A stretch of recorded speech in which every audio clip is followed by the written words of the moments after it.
Assalamualaikum warahmatullahi wabarakatuh. Selamat bertemu kembali di mata kuliah pemrograman Mobile 2. Kali ini kita memasuki pertemuan yang kedua. Di pertemuan-pertemuan waktu pemrograman Mobile 1, kita belum menyimpan data ke external storage ataupun ke database ya. Nah, di pertemuan mata kuliah pemrograman Mobile 2 ini, kita akan mulai menyimpan data yang datanya bisa diakses kembali di lain waktu, gitu ya.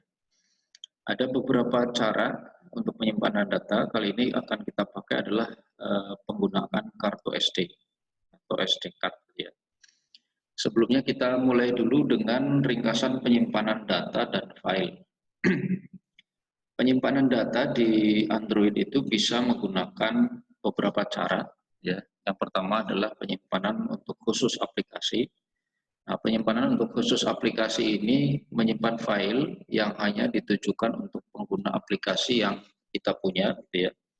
Baik di direktori khusus penyimpanan internal maupun di direktori khusus penyimpanan eksternal, gitu ya. Biasanya kalau ingin bersifat privat, gitu ya, hanya digunakan oleh aplikasi yang kita buat saja, penyimpanannya biasanya menggunakan internal storage, ya. Kemudian bisa juga kita membuat penyimpanan atau menyimpan data yang bertujuan untuk dilakukan sharing, ya, atau penyimpanan bersama. Apa yang disimpan bisa berbagai macam, bisa berupa media, bisa berupa dokumen, file-file lain, atau sekedar file teks biasa saja. Nah, biasanya penyimpanan yang berbagi ini disimpan di external storage biasanya. Kemudian bisa juga menggunakan preference. Nah, preference ini biasanya penyimpanan yang hanya sekedar kecil saja, jadi hanya sekedar value yang berpasangan.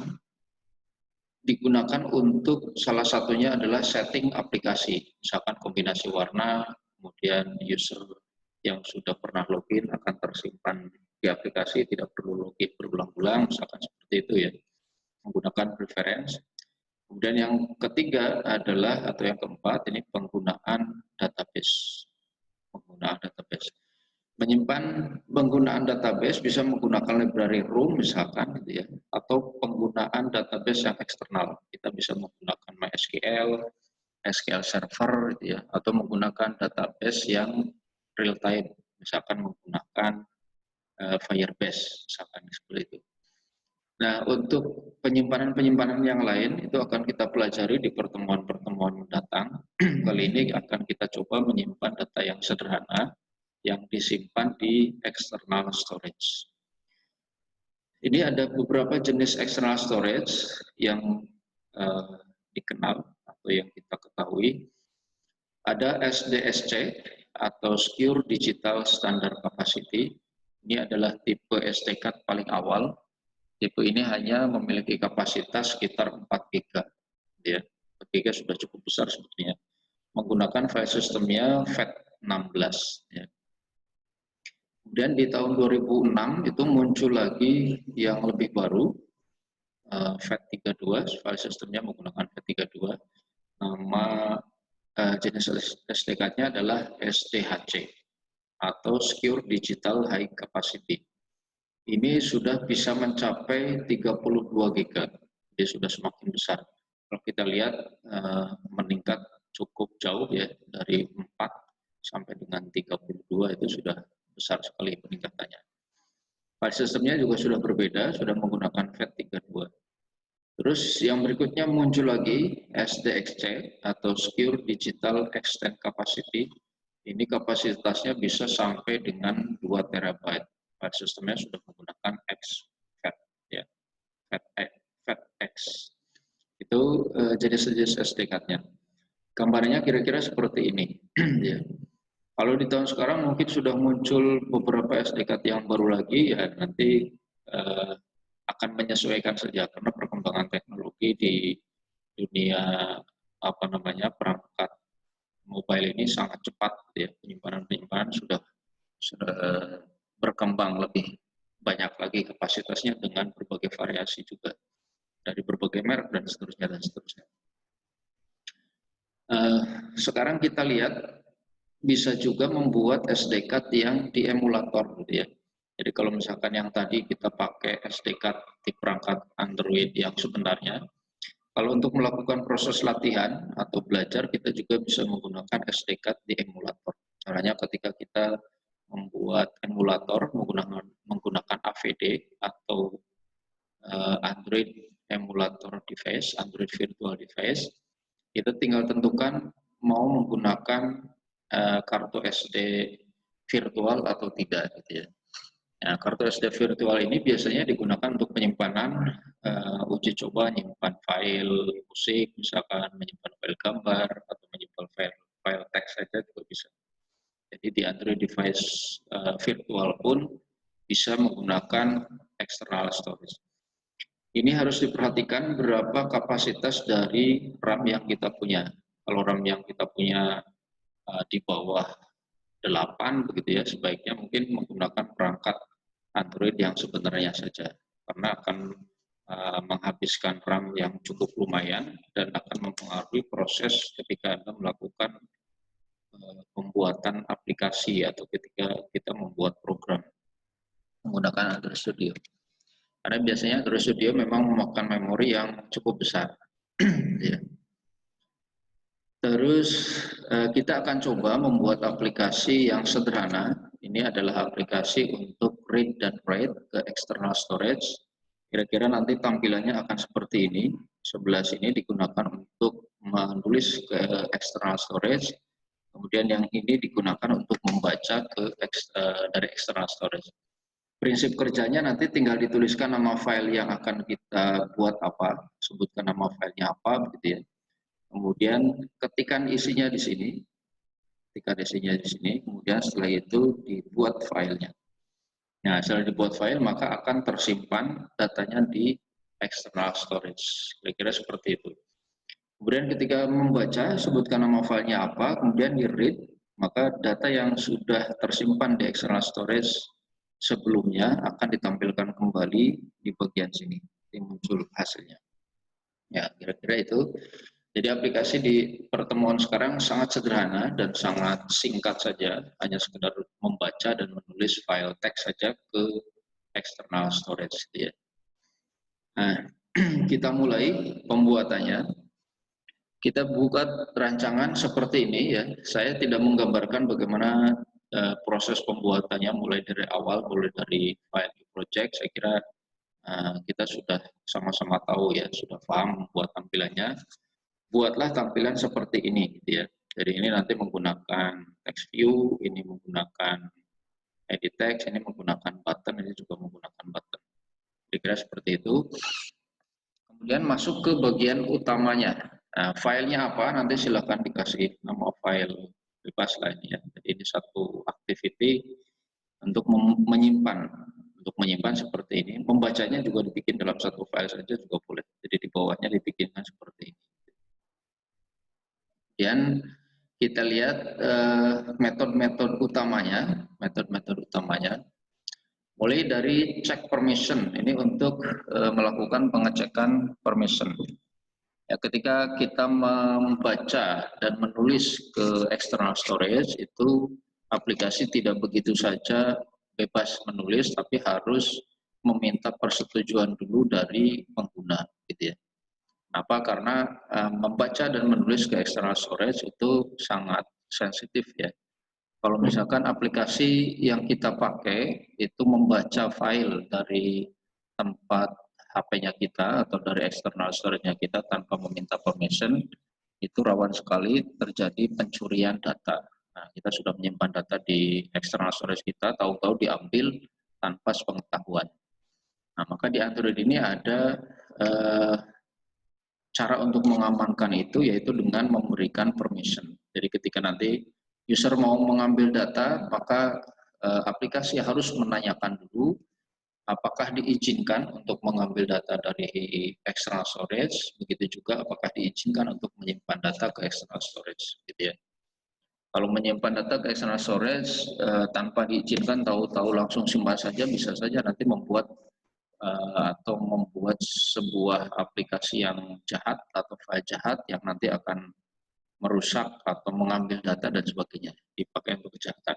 Nah, Android ini sangat peduli dengan itu sehingga betul-betul mengamankan dipakai permission ini, gitu ya. Ini untuk cek permissionnya. Terus dibuatkan juga metode untuk memeriksa apakah external storage-nya writable atau tidak, ya. Dicek apakah writable atau tidak. Kemudian ini proses penyimpanannya, sederhana saja. Kalau kita lihat di sini, if is external storage writable, gitu ya, and check permission. Jadi artinya begini, jika external storage-nya diizinkan writable dan diizinkan untuk mengakses, ini check permission-nya di atas ini ya, pengecekan permission-nya. Saya ulangi lagi, jika external storage-nya writable atau boleh ditulisi dan check permission-nya diizinkan, ya, maka selanjutnya adalah buat sebuah file. Nah, filenya file apa? Di sini pakai kelasnya file, terus nama variabelnya text file, terus new file dan seterusnya, ya. Kemudian nama filenya diambilkan dari nama file titik get text. Jadi nama filenya nanti diambilkan dari file yang ada di sini, dari isian yang ada di sini. Artinya Anda tuliskan dulu nama file yang mau dibuatnya, tuliskan di sini misalkan coba gitu ya.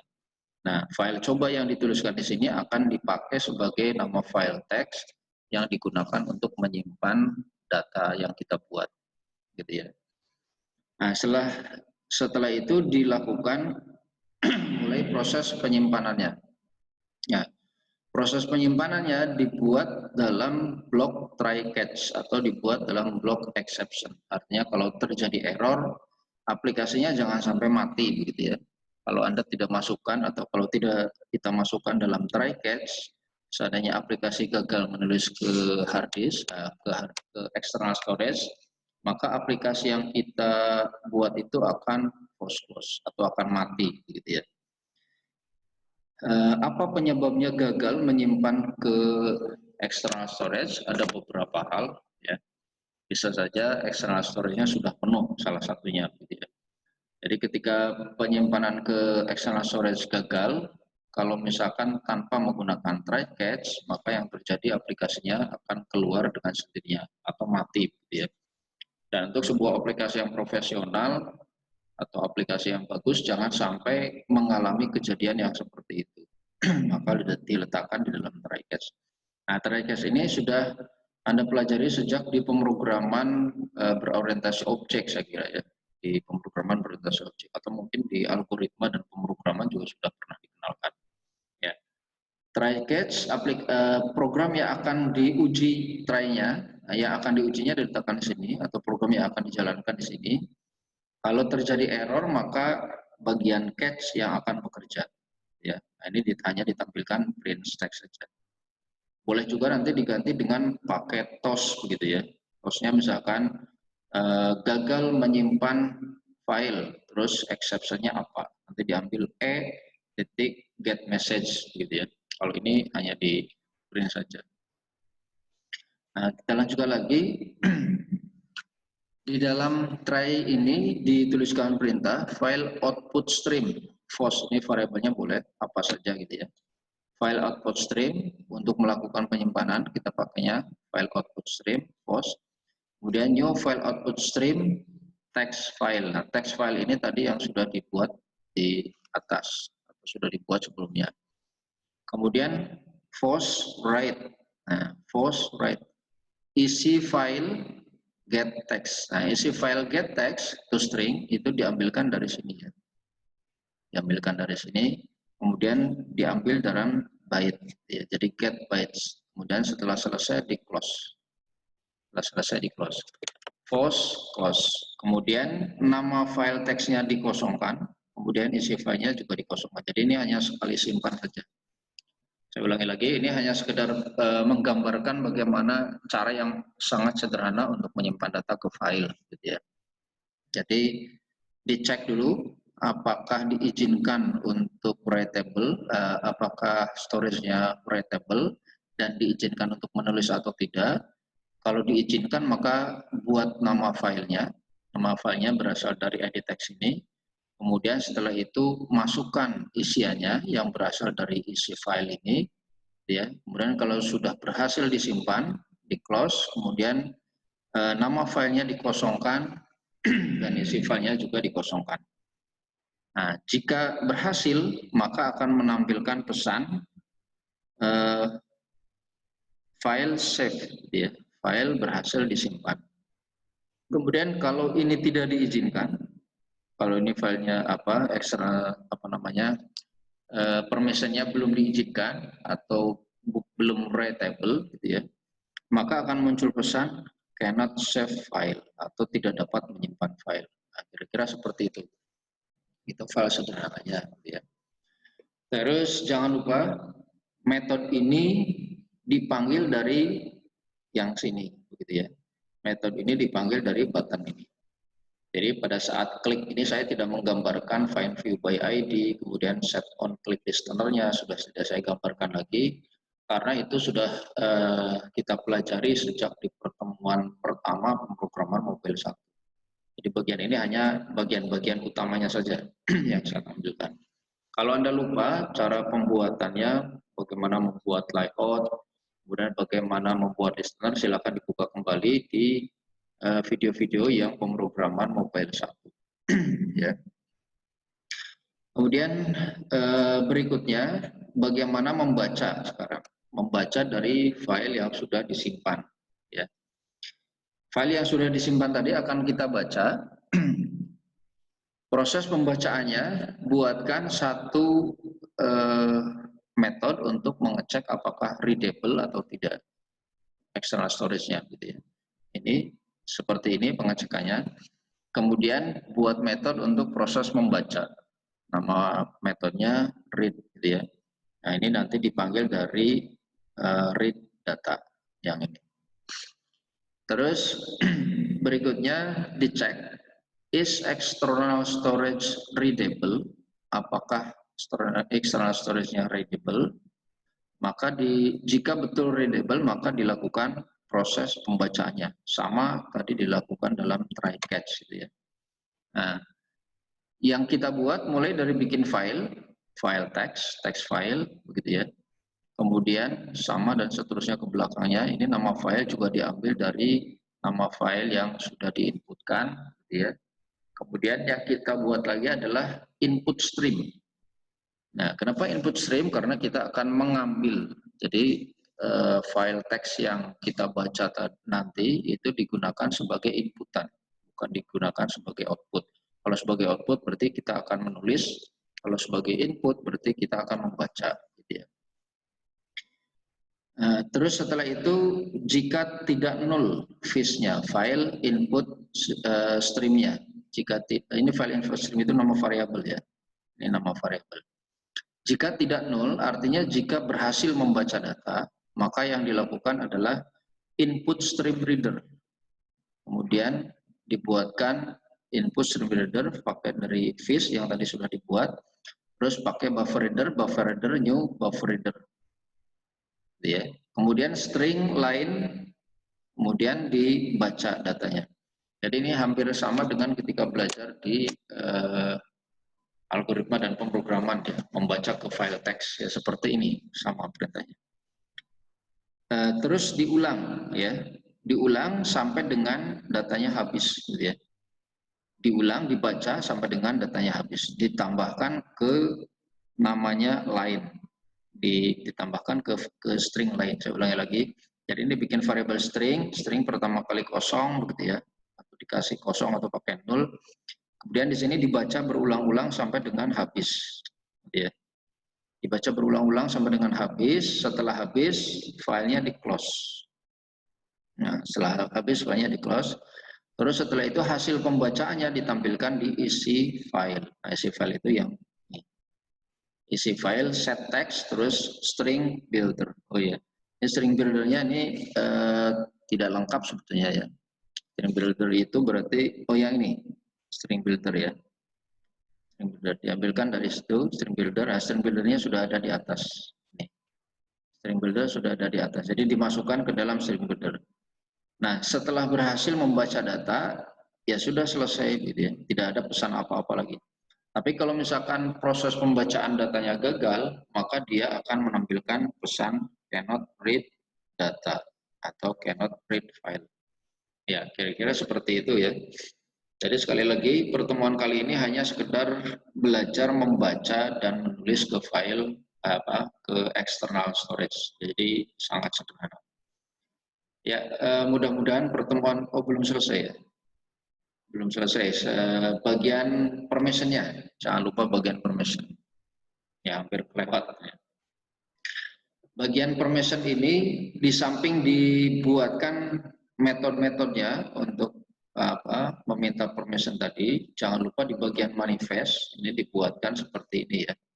Di bagian manifest. Jadi Anda buka bagian manifest, terus tambahkan permission untuk membaca dan menulis. Ini saya pakai yang menulis dulu.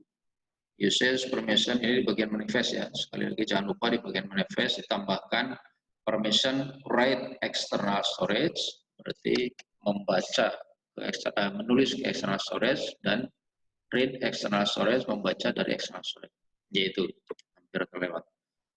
Nah, kalau itu sudah, saya ulangi lagi, berarti ketika nanti kita masukkan nama file yang akan ditulisnya apa, terus tuliskan isinya apa, buat file, maka datanya akan tersimpan. Dan ketika membaca, tuliskan di sini.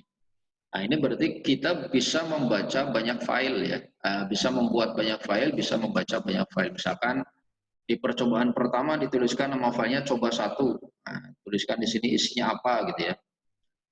Ini adalah latihan menulis file yang pertama gitu ya. Kemudian buat file. Dan di sini baca lagi nama filenya sesuai dengan yang sebelumnya sudah dibuat. Ini coba 1 misalkan. Jadi boleh berulang-ulang, bikin beberapa file. Coba 1, coba 2, coba 3, coba 5 gitu ya. Kemudian nanti dibuka lagi menggunakan perintah print.